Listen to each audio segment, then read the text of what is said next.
Assalamualaikum warahmatullahi wabarakatuh. Bismillahirrahmanirrahim. Perkembangan kehidupan saat ini memerlukan sebuah ketelitian, di mana saatnya sekarang fungsi dari ilmu pengetahuan dan teknologi sangat berperan banyak dalam kehidupan kita.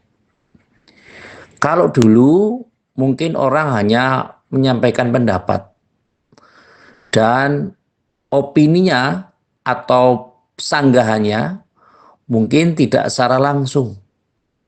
Tetapi untuk saat ini sanggahan itu bisa saja langsung, bahkan di kolom komentar atau di media lain yang mempunyai afiliasi dengan media tersebut. Islam merupakan agama rahmatan lil alamin.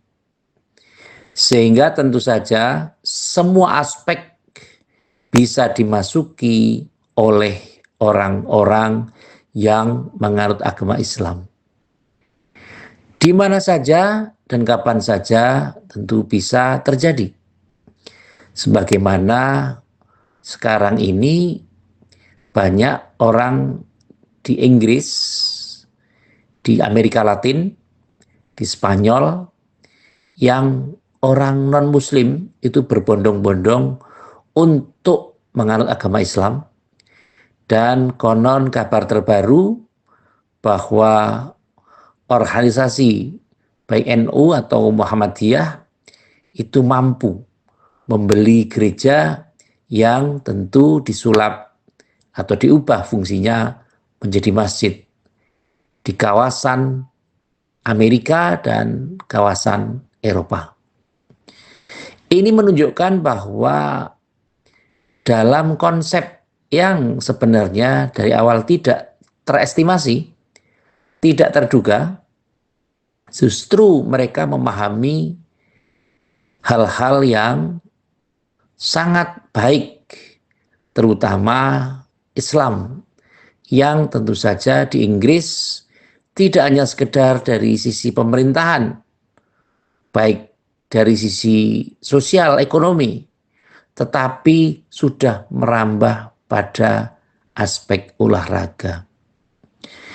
Inilah sebabnya mengapa saya juga sering mengkaji tentang olahraga, khususnya sepak bola, karena kita harus memahami kehadiran Muhammad Salah di Liverpool.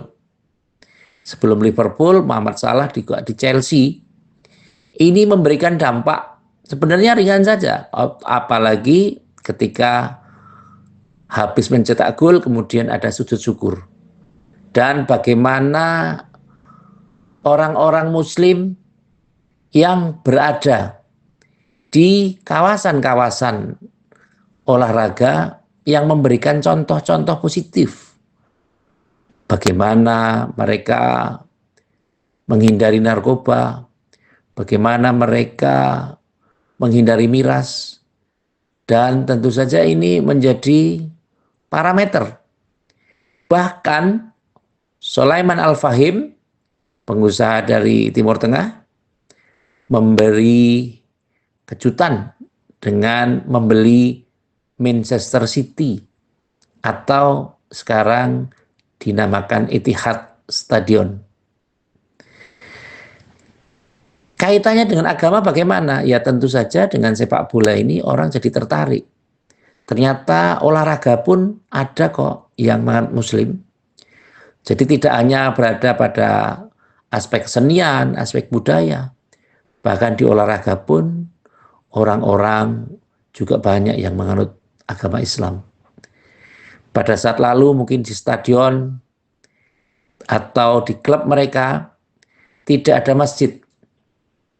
Tetapi dengan masuknya pengusaha-pengusaha muslim, di antaranya Newcastle United, kemudian Manchester City, kemudian ada pula Chelsea yang tentu Toh Bukhari juga ada masjid di Stamford Bridge. Ini juga membuktikan bahwa memang olahraga ini bisa masuk dalam kondisi-kondisi yang tertentu di era-era yang sekarang ini. Kembali kepada kejadian-kejadian yang terupdate di tanah air kita, bahwa banyak di antara kita yang bermasyarakat, yang sekarang ini masyarakat lebih mengkondisikan sesuatu yang bahkan sisi kearab-araban. Kita harus mengerti bahwa Kanjeng Nabi itu adalah orang Arab. Tetapi tentu saja kita harus memahami bahwa Kanjeng Nabi itu adalah cicitnya Nabi Ismail alaihissalam, yang tentu Nabi Ismail itu tinggal di Babilonia, termasuk juga Nabi Ibrahim alaihissalam yang merupakan bapak dari Ismail alaihissalam. Tentu saja budaya-budaya daerah yang mengacu kepada penyebutan-penyebutan. Kadang orang Islam, orang Jawa ini sudah sering menyebut dengan istilah bapak, ibu, simbok, mama, dan seterusnya. Tetapi karena mungkin kita terbawa kepada pemanggilan-pemanggilan yang tentu dianggap pemanggilan yang baik, anta, ana, kemudian tentu penyebutan-penyebutan abi, umi, yang ini tentu saja menjadi rancu karena kita sesungguhnya mempunyai sebutan sendiri. Misalnya ibu, bapak, kalau diterjemahkan mungkin ya lucu. Misalnya abi di mana? Abi itu kan bapakku. Bapakku di mana? Padahal itu bertanya kepada orang lain. Abi ada atau tidak? Nah, saya jarang menyebut kalimat itu sehingga mungkin secara penyebutan saya tidak begitu lancar. Tapi apapun alasannya, tentu mari kita berupaya mengenalkan bahwa kita mempunyai budaya. Kita mempunyai adat istiadat yang tentu saja ketika adat itu atau budaya itu tidak bertentangan dengan agama, maka layak untuk dipertahankan. Tentu nasionalisme dan religius itu perlu dikondisikan. Penghargaan terhadap pendidik, guru ngaji kita atau anak-anak kita itu perlu juga dikondisikan.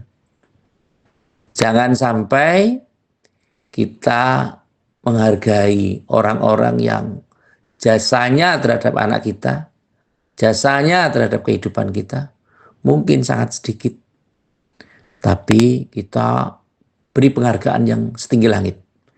Bahkan guru ngaji kita itu tidak mendapatkan penghargaan sama sekali.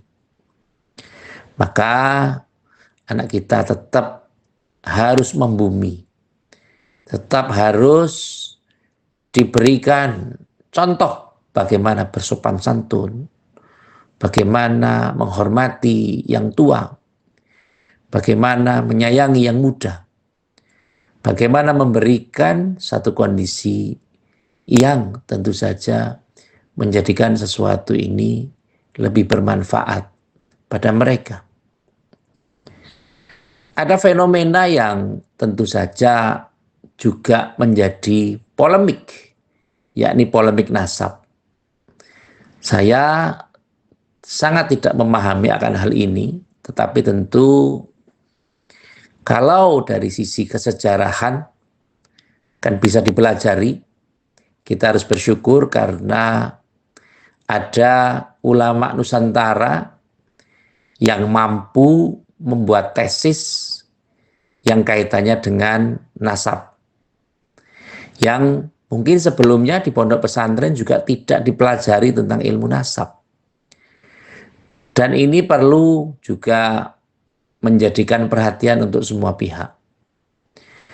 Sebaiknya ya tentu permohonan ini hanya sebatas pada kalau misalnya nasab Ba'alawi yang tentu mengklaim bahwa beliau ini adalah menjadi zuriyahnya Nabi atau cucunya Kanjeng Nabi Agung Muhammad SAW, tentu mereka juga harus mau untuk memberikan penjelasan terhadap masyarakat.